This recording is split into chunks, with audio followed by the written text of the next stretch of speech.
Hi, everyone. Welcome to Politics and Prose Live. My name is Brittany Kerfoot. I am the Deputy Director of Events at Politics and Prose, and I'm so glad to see you all here. Thank you for hanging with us. I know we're a little late, but we had a late start because of the internet is unpredictable, but thank you for joining us. Just a few things before we begin. At any time, you can ask either of our speakers a question by clicking on the Ask a Question button, which is down on the bottom of your screen. And also, you can upvote questions that you would like to see answered the most. In addition to Bakari Sellers' book, which is the button down below the big green button, you can purchase Senator Harris's book, as well as pre-order Tiffany Cross's book, who we're hoping can join us in a bit. Pray that the internet gods work with us and that Tiffany can join us. Just scroll up in the chat and you can purchase those books directly from Politics and Prose. So today you're going to hear from hopefully 3, if not 2, of the most passionate, eloquent voices in the country when it comes to fighting for justice and democracy. Our featured guest is Bakari Sellers, whose new book, My Vanishing Country, is literally hot off the presses this week. Mr. Sellers is an attorney, political commentator on CNN, and at the ripe old age of 35, already a veteran of democratic policies. We are also thrilled to host Senator Kamala Harris to join us today for the first part of today's event. We remember our wonderful event with her last year for her book, The Truth We Hold, and I hope all of you have read that amazing memoir. Again, you can buy it at the link in the chat. Senator Harris, her book traces her upbringing and career, taking us through the election of 2016 as the second African-American woman in the U.S. Senate after serving as California's Attorney General for 2 terms. So it is now my pleasure to welcome to PNP Live Bakari Sellers and Senator Kamala Harris. Thank you. I know this is going to be fun because it's just like me and you having a conversation. It's just me and you, Bakari. we gotta remember that people are watching us. So apparently it's like a lot of people in here, and so the system is like crashing and kicking us out and all those things. So I just want to start off by saying thank you to everyone who's joined us today. Being a kid from the big city of Denmark, South Carolina, being on this journey I'm just so grateful. And I'm grateful for you, Senator Harris, and your friendship and your leadership. And even more importantly, raising 2 brown girls in my house. I am just so thankful for everything you mean. And even more importantly, I'm thankful for everything you have done, everything you are doing, and everything you will do for us. So thank you so much for joining us. Sorry. Thank you. Well, you want to kick it off? Go ahead. Well, I just want to, I want to just talk about Bakari in front of his face. I do behind his back often. He really is a national leader on so many issues. I've known of and about Bakari for years, and then he and I spent a lot of time together through the course of the last couple of years. I have seen him in his home state. I have seen him when the cameras are on and when the cameras are off. He is a force. And Bakari, you always speak truth, and you do it in a way that is meant to educate. And also sometimes to hey, Tiffany, there you go. Oh, man. Good. Hi, everyone. Look at God. I'm interrupting the senator. Apologies. Please continue. I'm talking about Bakari. I was getting compliments, and here goes Tiffany interrupting. This is the greatest compliment you can get to have her be a part of this. But I want to say that I am thrilled to be a part of this conversation with 2 incredible and extraordinary leaders. And Bakari, congratulations on your book. You have been thinking it, you have been living it, you have been talking about it. You put pen to paper, and in a very courageous way, you exposed not only life experiences, but feelings and vulnerabilities. And it takes an extraordinarily strong person to do that. And you've done it for the benefit of so many people for whom you are a role model, for so many people for whom you are an inspiration. You inspire always, you challenge people always to be their best self and to be their best self for our country so that all things we care about don't vanish. And so I want to thank you for that. And Bakari, of course, is an extraordinary father to those twins. I mean, Stokely and Sadie, and then to Kai, and an incredible husband to Ellen. Thank you. On top of all of the work you do, just all around, I applaud your work, and I embrace our friendship as something I cherish very much. So happy to be with you. Thank you. Thank you. Tiffany, let's go. Let's kick it off. You look amazing, Tiffany. And thank you from the bottom of my heart. All right. Well, first, thank you. So go ahead, kick it off. I'm so thrilled. I'm so thrilled to share the screen with you guys. And thank you, Senator, for kicking us off. My apologies for interrupting. And thank you to the people who've joined us. Apologies for the technical difficulties in these crazy times. I'm sorry that we can't all be together. I'm disappointed because I wanted to see both of you guys today. But I'll get right into the first question and just ask, because we're all dealing with the devastating impacts of COVID-19. So I just want to ask both of you guys, in any order you want to answer, how are you doing personally? How are you spending your time when you're not legislating? Bakari, when you're not commentating and working and promoting your book, how are you guys holding up? I'll take this first. I'll write about it a little bit, but last year for me, I have a chapter in the book, Senator Harris. It really makes me think of like Gwen Ifill. It makes me think of all of those sheroes that have given so much. It's entitled, "Why Are the Strongest Women in the World Dying?" And it talks about all of the women who gave me so much. And it talks about my wife at 5:28. Stokely was born at 5:33. Sadie was born at about 10 p.m., 11 p.m. Ellen was bleeding out. She was hemorrhaging, near death. And I talk about that because last year was so tough for me. The first 36 hours of my children's life, their mother was in ICU. And she was the strongest person I know. And then 2 months later, we found out Sadie had biliary atresia and had to get a liver transplant. And so for 93 days, you're watching your child die. Each day, she's just dying in front of you. And on September 1st, we were giving her. And so I am, this year, even though we're in quarantine, even though we're going through COVID, we count it all as joy because our family's happy and healthy and together. But my heart does ache for those individuals, especially the people of color who are being ravaged and their communities being ravaged by this awful pandemic. As my dad says, when America catches the cold, black folk gets the flu. And we're seeing now when America gets coronavirus, black folk die. And so it's our job to continue to point that out.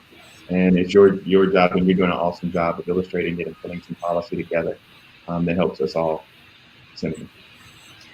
So, throughout Bakari's story and his book, which is his story, he talks about the fight for freedom, the fight for freedom that he was born into as a child with civil rights, the fight for freedom as someone who was trained to understand the law and to know how we must still fight for civil rights in courtrooms and on the streets, as a former elected official and as an opinion leader. He has always talked about the fight for freedom. And when he tells his story, be it the son of his father or the husband of his wife, it is always about lifting people up and giving them voice and dignity.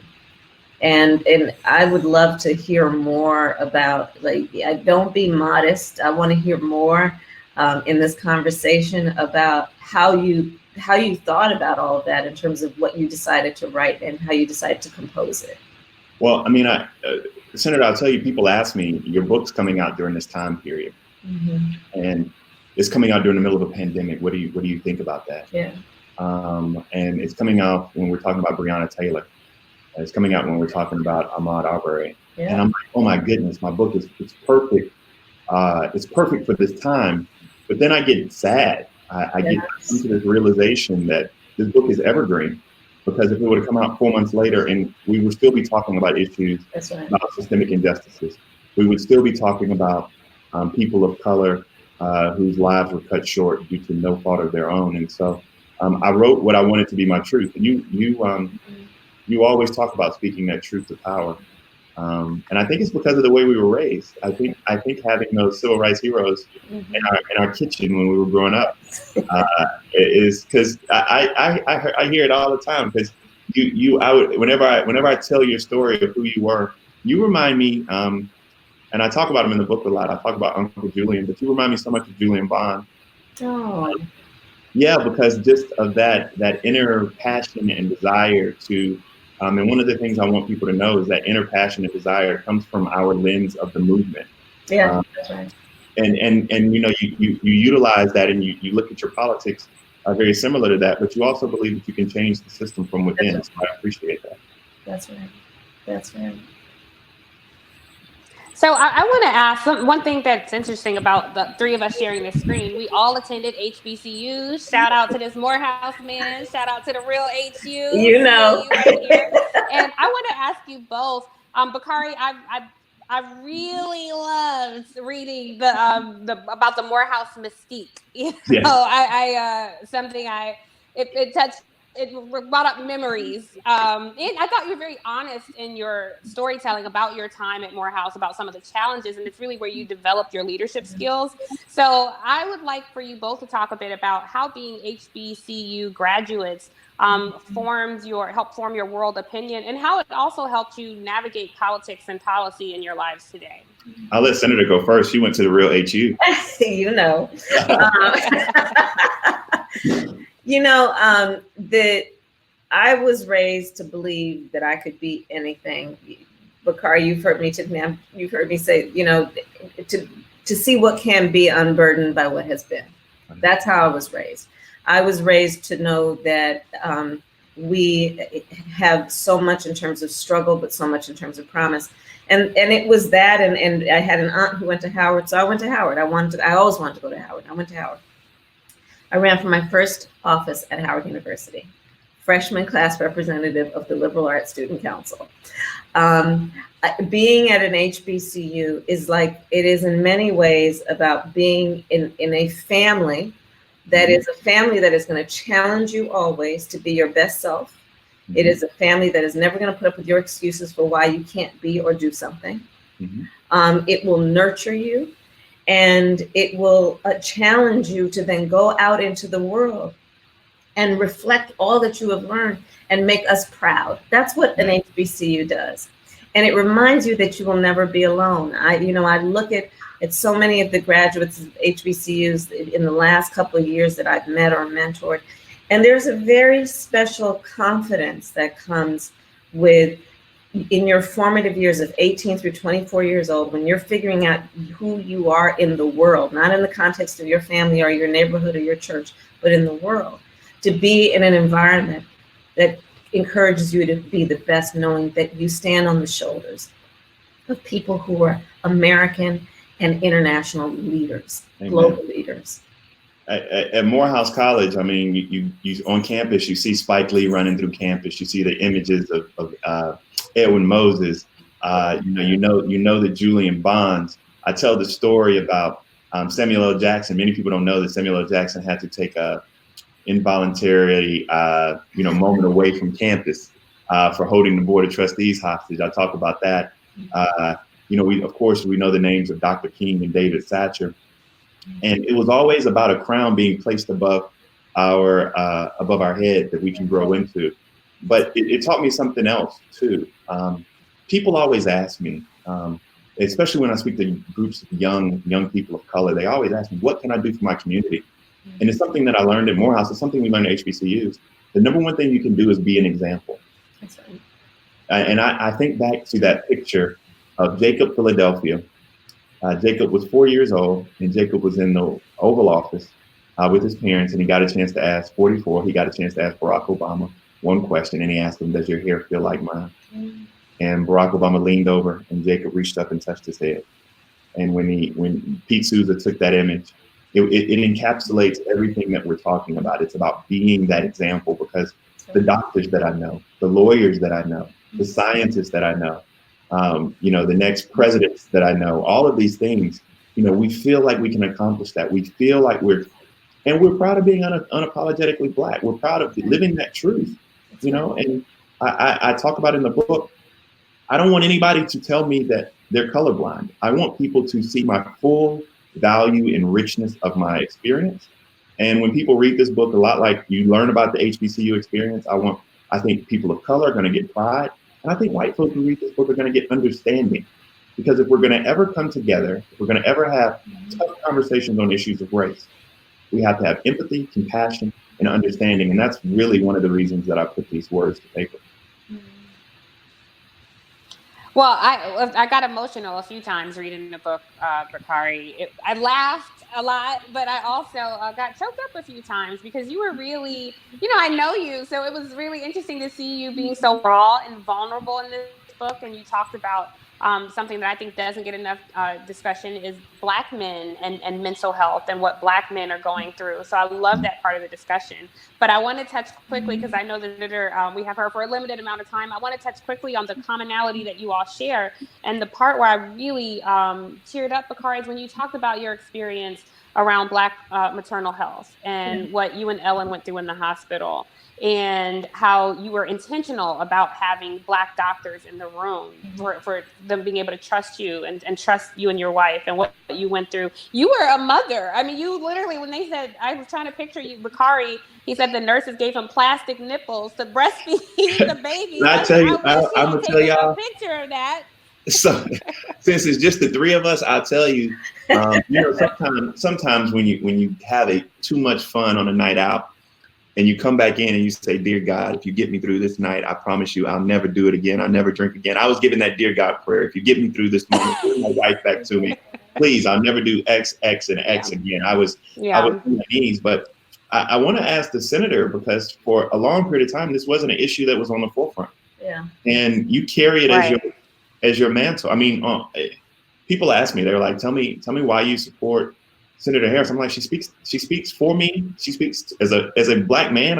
She speaks for me on issues of African American female mortality.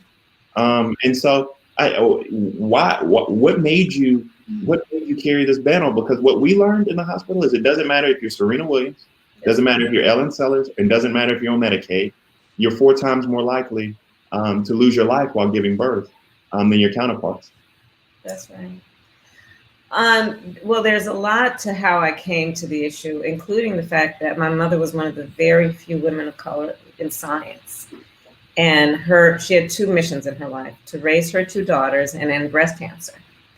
And my mother used to, at night, teach the Black nurses. She would always, all of her students, she would always bring in young students of color, knowing that in the health sciences, in the profession, there were so very few, and she was determined to create that pipeline. She would talk, and I'd hear her talk very passionately, often with a bit of anger in her voice, if not a lot of anger, about the disparities in the healthcare system based on race and based on gender. So on the issue of maternal mortality, it was something that I became aware of because I was listening to it and I was hearing it. And to know that in America today, a Black woman is 3 to 4 times more likely to die in connection with childbirth than a white woman. To know in America, and this gets back to also racial disparities across the board, right? But on this point, Bakari, to your point, it could be a Serena, it can be an Ellen, it could be anybody. When you don't have to scratch the surface deep enough to see that literally it has nothing to do with that woman's socioeconomic status. It has nothing to do with her educational level. It literally has to do with she is a Black woman walking into a hospital or a clinic or a doctor's office and not being taken seriously. Amen. And so what I've been fighting for, along with so many, I mean, there are great leaders in Congress.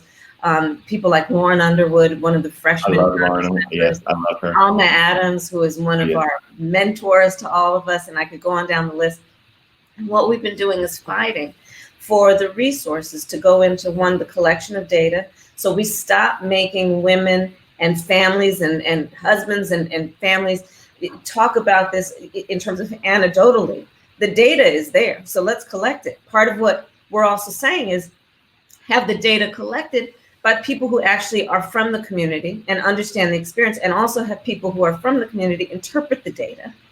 Because when we talk about collection and analysis of data, it will not be accurate if it is not collected and analyzed by the people who understand what is at play. Amen. So that's part of what we're doing. We're talking about how the healthcare professions, from doctors to nurses, need to be trained. One of the interesting pieces of this is I do believe the doulas can actually be a part of constructing the training, because so many of our mothers, Black mothers, will go to the doula because that is somebody who actually understands her and comes from the community. Amen. So there's a lot of work to be done here, but literally this is an issue of race. Exactly. And life and death. Yes, and life and death. And life and death. Yeah, that's right. So another point that I loved in your book, Bakari, is your exalting women and the role specifically of Black women. And you talked about how when you ran for office and, you know, it was the church mothers, you know, obviously the preachers, the male preachers had weight, but it was the church mothers, because when Black women organize, they don't just organize themselves, they organize a community of folks. So I appreciate that that theme in your book. And with that, I want to ask the senator a question.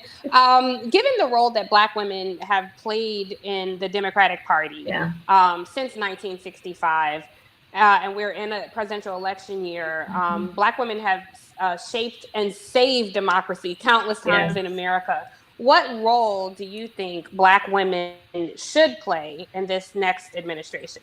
And obviously, I am subtext promoting the op-ed that I co-authored with our really? friend Angela Rye, which I encourage everyone to read, So, because it was again speaking truth. And here's the bottom line: the role that Black women should play in the next administration is a role of leadership.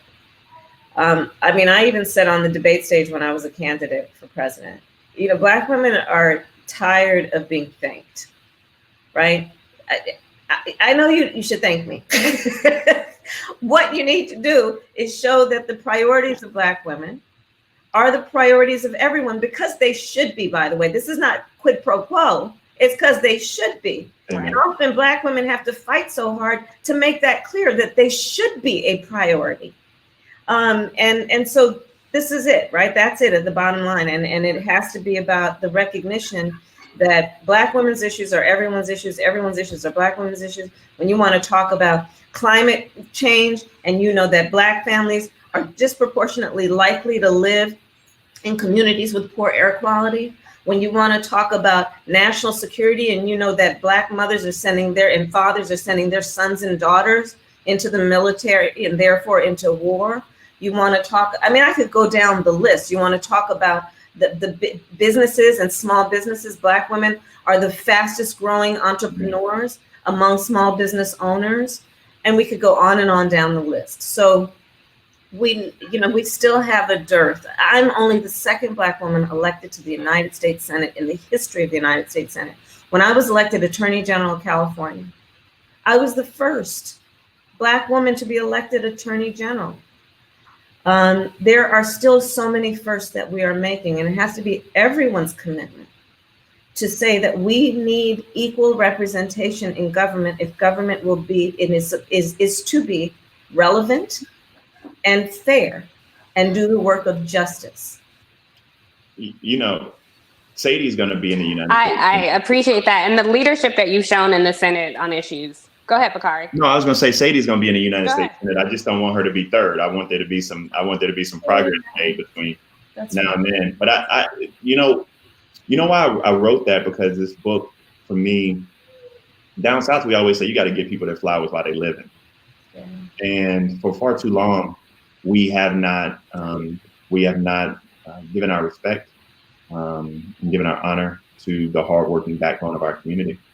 And so I just wanted to be honest about that, because the church ladies that you're talking about, Tiffany, those church ladies I got a chance to introduce Senator Harris to in South Carolina, they sit on the first two rows with the big church hats, and they smell like Chanel No. 8 or whatever it was. And when they smell like that all day long, they don't make those pies like Senator Harris makes. Instead, they use 2 sticks of butter. And then cooking sweet potato pies. Those are the ladies when I ran for office, I talked about it. They gave me $5. Yeah. But they were on fixed income. They were making decisions about whether or not they were going to get their prescription drugs and pay their utility bills. But that $5 means they were vested. That's right. And as we go into 2020, we have to make sure our core constituency is vested. Because let me just tell you, Black women, Black folk, they gonna vote. But the question is, are they going to do those other things? Are they going to knock on doors? Are they going to go out there and get their coworkers? Are they going to be, doing the phone trees like my mama do? I know Mrs. Rowena Lodehope, she's an AKA, by the way, Senator Harris. She loves you. She's watching. You got a bunch of AKAs from South Carolina watching, just know that.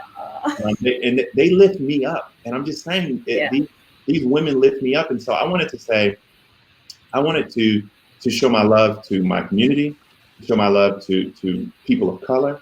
I wanted to show my love to particularly Black women, my children, my father. But even more importantly, I wanted to show my love to this country that I love so much, showing its flaws and pushing it to be a more perfect union. I don't think it's anything wrong with challenging things you love to be better. And so that's and I have a lot of friends on here who do not understand my experience and do not understand my trauma. But my trauma may not be theirs, but we can learn from each other's trauma and we can learn how to persevere together. I think that's the important part about writing books like this. Tiffany, can I add something real quickly? Yeah. One of the aspects of Bakari's voice that I find to be particularly important and necessary is it is the voice of a Black man who is the son of the civil rights movement from the South, as a contemporary man who is a national leader about the issues that are present and future, the father of young children, but who has an acute awareness and knowledge of the past and history to put in context the present and the future. It's a very special voice that he has, and a perspective that should be incorporated in anyone's perspective about who our country is, both past and present, but also who it can be in the future. And that's one of the reasons I'm so proud to support Bakari's book and his voice, because I absolutely believe it is a critical voice and perspective if we are to actually be our best selves as a country. Look at some of those questions, Tiffany, and see if they got some questions for the senator before she has to go vote. You see him at the bottom? Yes, so we are technically challenged here. So I'm looking for questions. Do you see questions on your end? Yeah, I got them. Don't worry. I don't want to overlook, but I don't. For a while, we were looking like Teddy Pendergrass. I can see the comments. No, it's at the bottom of the screen, Tiffany. We were looking like Teddy Riley and Babyface for a minute. Who'd you vote for?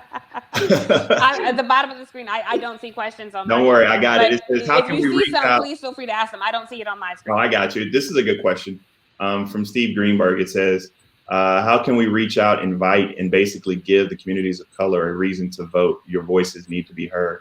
So I guess, Senator, I mean, what are some of the things that we have to do to make sure that we turn people out? I mean, and I will say this, that, saying that one is not, or that we are not the party of Donald Trump, although it may be true. I wrote an entire book that's not partisan. It's political, but it's not partisan, because we have to begin to talk to people's core, talk to people's heart, meet them where they are.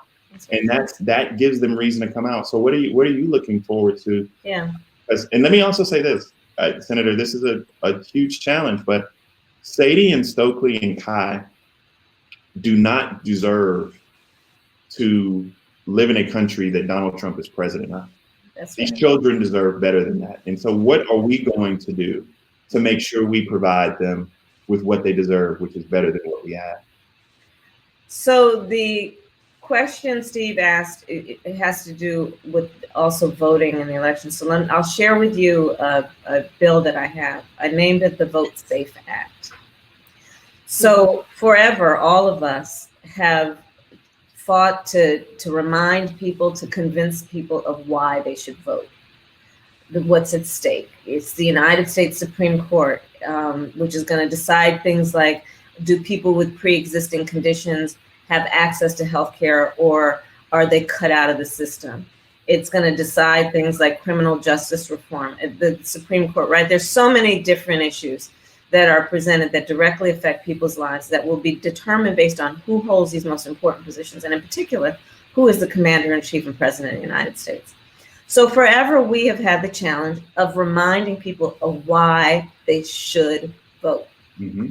We still have that challenge, but in the midst of a pandemic, that challenge on top of a new challenge, which is that people can turn back and look at us and say why they shouldn't vote. Yes. Meaning they don't want to get sick. Mm-hmm. So the Vote Safe Act is basically, I'm saying we should put $5 billion into encouraging states that don't have vote by mail to put in place vote by mail. Now, let me say one thing about that. The last big event I attended was to walk across the Edmund Pettus Bridge with people like John Lewis and members of the CBC. It was just days practically before the pandemic struck. We're commemorating Bloody Sunday because we have a history of people shedding their blood for our right to vote. And so there are traditions about going to the polls on election day to honor the ancestors, and we bring the kids or we have souls to the polls. I cannot urge enough, Steve who asked the question, let us remind people that to vote by mail is another way to honor the ancestors.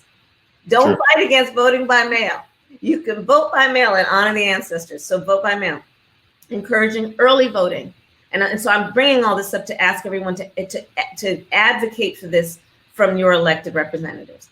Vote by early voting. Vote at least 20 days before elections. So not everybody has to vote on that one day. And you can have no excuses. No excuses. And no excuses, right? No excuse after to vote. And then the third thing is safe voting for those who will not have vote by mail as an option. And things like curbside voting. Things like having states put in place a time limit in which people should stand in line to vote. And it should be minutes instead of the 2 to 3 hours which folks in Wisconsin had to stand in line and then ended up contracting COVID-19.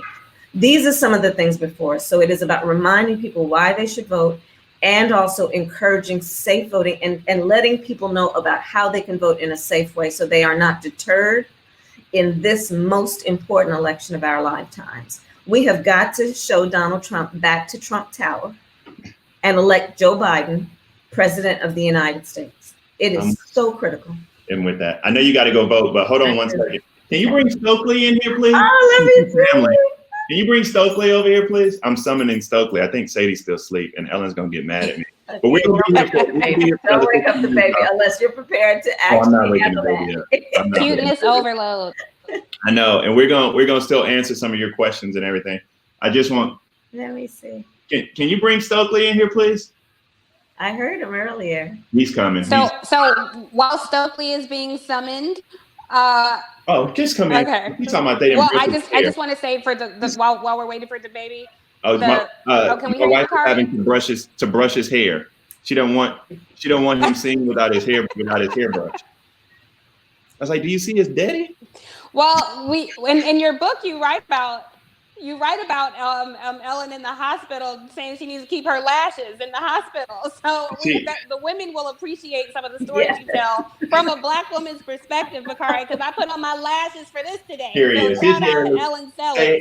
Say hey to Auntie Kamala. Say hey. I have on my back. Hey, man. Yeah. Hi, baby. It's so funny. Hi, look at that. It's so Hi, funny. baby. He looks just like this Hey, picture. man. Yes, he does. Look at Daddy's book. It's your twin. Look at him. So smart. So smart. That's your twin. Yes, you are. Well, I can't wait to see you in person. I know. Wait to get my sugar in person. Well, thank you, Senator. I know you got to run. Just log out. Me and Tiffany are going to stay here and answer questions. Okay. Thank you so much. I love you. Thank you, Bakari. Thank you, Tiffany. I'll see you later. Okay. Thank you, Senator Harris. All right. So, Tiffany, thank you so much. I think we lost. All right. Bakari, it's just you and me. We had some technical difficulties, but we got there. So now that it's just you and me, I have a few more questions for you about this book. So now that the senator has left, I want to ask you, Bakari, when the senator wrote Smart on Crime, she ran for Attorney General of California. When she wrote The Truth We Hold, she ran for President of the United States. What is this book preceding for you? What can we expect from Bakari in the future? What are your plans? I'm gonna be honest with you, Tiffany. I want this book to be a bestseller. And the reason I want it to be a bestseller, I wanted to be on the New York Times bestsellers list, is because I got turned down nearly 30 times to write this book. I tried to write a political book on being a Southern Democrat, in the age of Trump, what it all means, the history, et cetera, and no one wanted to buy it. And so right now, I really want this book to do well. And the reason I want this book to do well is because I want other people of color, other young people to have an opportunity to share their stories. And if this does well, I think it'll give other people a chance to do so. I want to get back in public office. I want to run for United States Congress.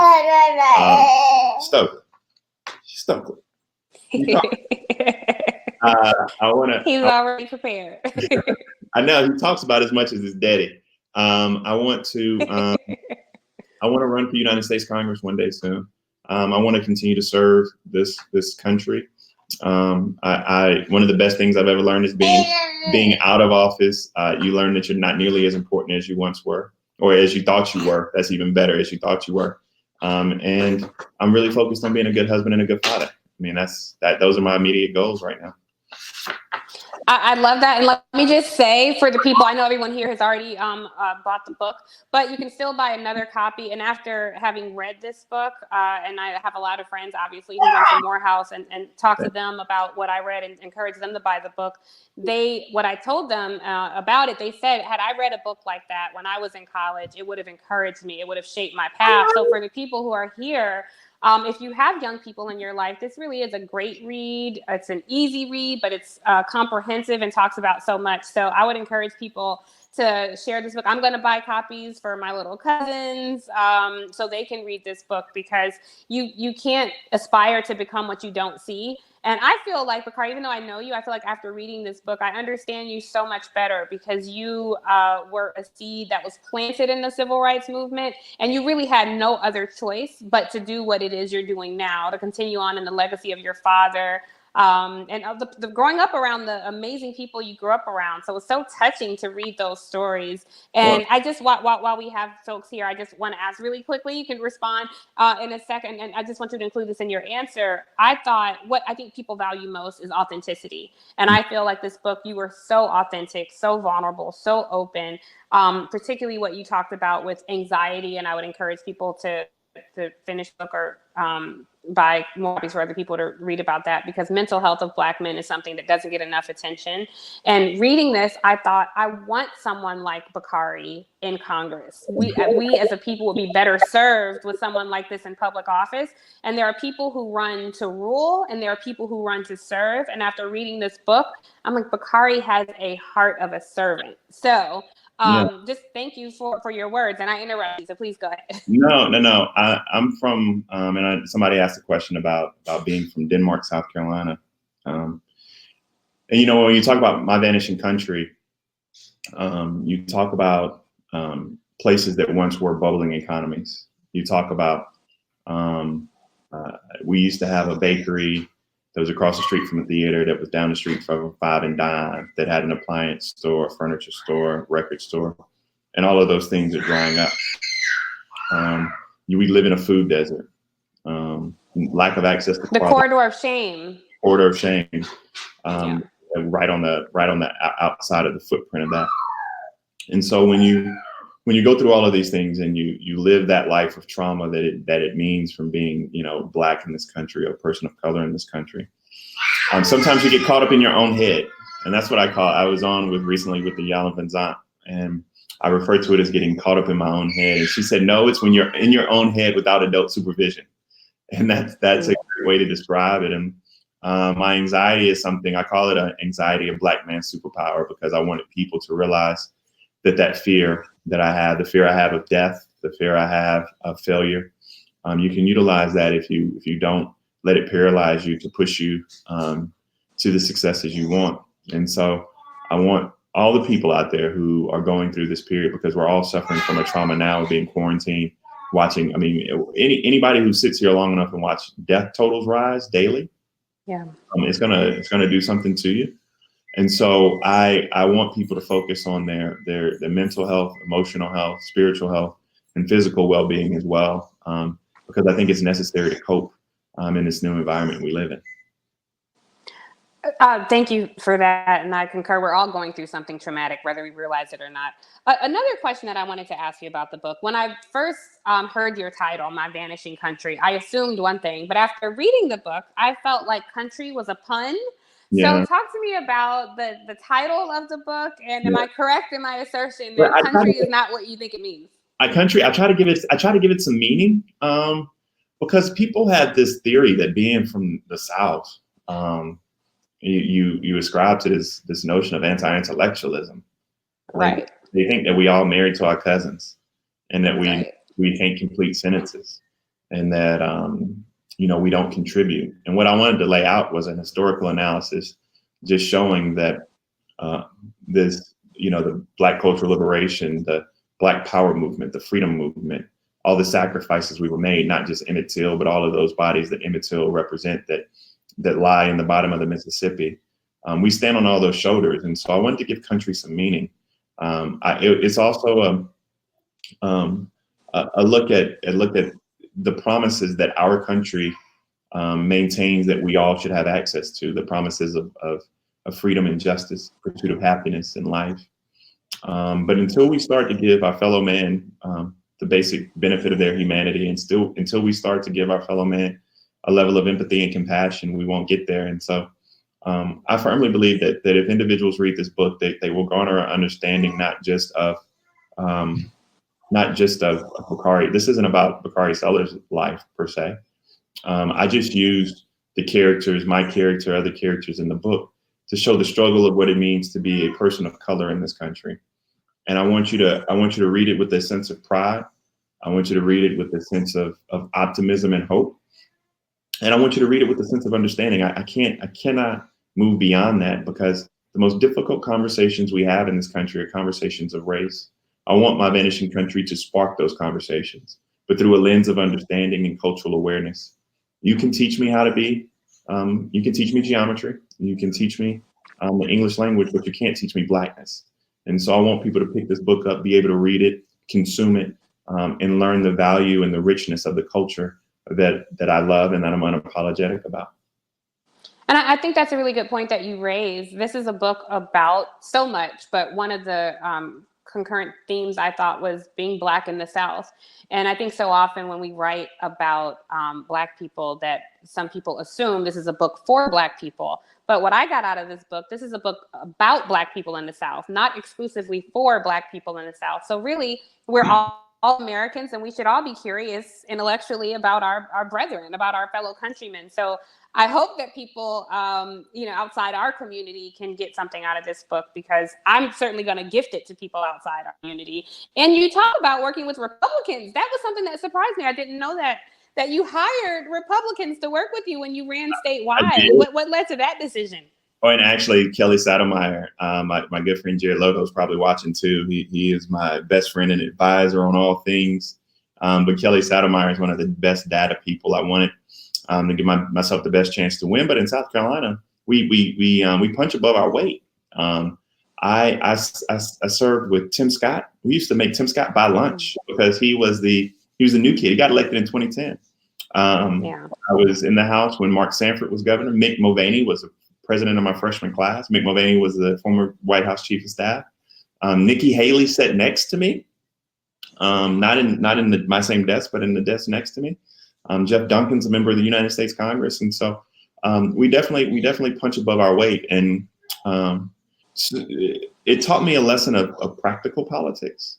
It taught me to never sacrifice my vision, never sacrifice my really big dreams, but understand a practical reality of executing them and legislating. And so I talk a lot about how to actually legislate to implement the change we want to see in the book. And sometimes that requires actually doing things that we don't do now, which it appears to be unpopular, but talk to Republicans. I mean, who would have ever thunk it, right? I hope that people are able to take little nuggets from each chapter, each page, that they can live with and utilize in their everyday practice. Well, I certainly did. I finished the book in 2 days. And like I said, I laughed, I choked up. And when I completed it, I felt a sense of connection with you. And I think that all readers who read this book will feel the same. I'm kind of peeking over here to see the comments that people are saying. And I see that we have some rising college seniors and some students with us. So I hope if you're a student who's read the book, that you will gift it to someone else for them to read as well. And I am overcome. My cup runneth over thinking about all the things that you've survived, Bakari, and survived with grace and dignity. And you talked about being on CNN and representing your community. And if you ever have a doubt that you are not representing us well, scratch it out of your head, because I have seen you on TV. I've cried when you talked about your twins, but I've also burst with pride when you have said things that you reflect my own thoughts, and you represent your generation well, and you represent us as a community well, and you represent the Sellers family well. And I just thank you immensely for these words. And let's make this a New York Times bestseller. I commit to buying a few copies, and I hope other people will as well.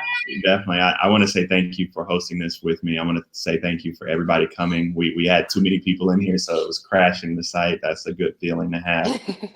Thank you for Politics and Prose for being here. All of my friends who snuck in here via a password, but I just thank you for your support. Anyway. I love y'all. I put my heart into this project. I put everything that I had into this project, and so I'm just thankful and grateful and anxious that we're here at this moment. I hope that when you get the book, you take a picture of yourself with the book so that I can put it on social media so I can properly thank you. And to all of those who came out and spent an hour with us, I'm grateful for you. Give my vanishing country a chance, and we will see you soon. We'll meet you at the top. Thank you, Tiffany. Thank you. And then with that, I'm going to turn it back over to Politics and Prose. Hopefully they'll join. Sans any technical difficulties. And yes, we have Brittany, so perfect. And because of technical difficulties, I didn't get to give Tiffany the proper introduction she deserves. So I'm going to do that now, and use it as a chance to plug her amazing book. Her book is called Say It Louder: Black Voters, White Narratives, and Surviving Our Democracy. It's coming out in July. I put the link in the chat, but you can go on Politics and Prose and literally just type in Tiffany Cross. It should come up and you can pre-order. In summary, it's a deep examination of the dissonance that occurs when Black voters consistently sustain our democracy, but they're so often targets of voter suppression and exclusion. And I think it's just such an important topic right now, especially because it looks like one of the most upvoted questions that I would love to ask you two is, what are both of your personal suggestions on how to increase voter turnout among young people? And we can also add among people of color this year, because we're in a pandemic. It's tough to get to the polls, but this year is more important than ever, I think, for people to vote, young people and people of color to vote. We have to give people a reason to vote for something. It's not just people died for it, although I say that often because it means a lot to me. It's not just because Donald Trump will get 4 more years. We have to talk about the condition and the plight of people of color in this country and how we propose to change it.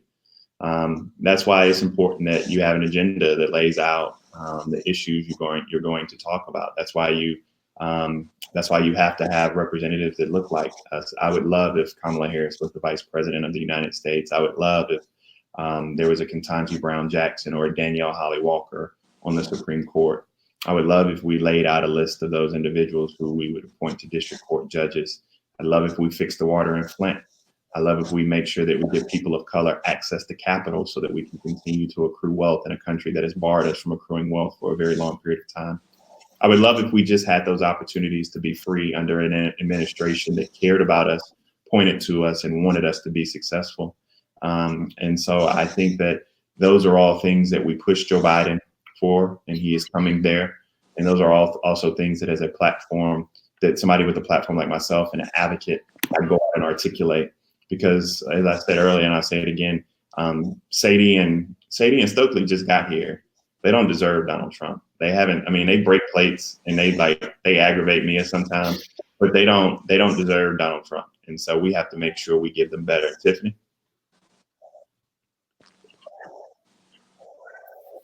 I would just add to that, Bakari. Look, first I want to dispel the myth that Black voters just stayed home in 2016. Black people voted overwhelmingly in 2016, and have to acknowledge when we talk about the Black vote, GOP-led voter suppression. We have to talk about foreign election interference that specifically targeted Black people because of the historical white supremacy that helped create an infrastructure that made us feel voiceless. There were over 75,000 people who voted in Detroit whose votes were literally thrown out in 2016. So people show up, they just have to leapfrog over. So, and when it comes to those people just show up to vote, I would say make the point to them that it's not about voting, because I do understand the person who feels like you're asking me to believe in a system that poisoned my family, that imprisoned my brother, that keeps my kids in a dilapidated school, that keeps me in this red line community. And we are not asking you to believe in that system. We're asking people to reimagine the system. Don't believe in the system. Believe in you, brother. Believe in you, sister. And that is why you show up to vote. So I hope that everybody takes this election as seriously as it needs to be taken, because I certainly don't want those cute twins growing up with a Donald Trump presidency. He's an existential threat to the existence of America, to our lives. Even his own base he puts in danger. So we have to start speaking truth to power and not filtering these responses, but show people that he literally costs lives. I'll close with that. I think we lost Politics and Prose. It said that that Brittany dropped. So yeah. Well, I guess I'll close with that. Yeah, we don't have. I guess Brittany was telling us we don't have to go home, but we got to get the hell up out of politics. No, I love them. I love them. And oh, here we go. Brittany's back. All right. So Brittany's back. Thank you all so much. I know Senator Harris had to jump off, but thank you so much to her as well. I think this is such an important conversation, and one of the ways we can keep it going is to read books like yours, to read books like Senator Harris's, to understand how we can kind of help solve this problem and do more than just vote. Voting is obviously important, but someone even in the questions asked, what can we do besides vote? Like, I know I'm going to vote, but what else can I do? And I think one thing is just educating ourselves by reading books like yours, and I just think that this was such an important conversation to have today. And I'm thrilled that the internet god smiled on us for a little while and we got to have it. Let's go. Well, anyway, I'm thankful for you giving us that platform. Make sure you report some great numbers to the New York Times this week, Monday. Thank you so much. Thank you all for coming. I love you guys. Thank you so much. Have a great evening. Thanks, guys. Thank you. Bye, everyone.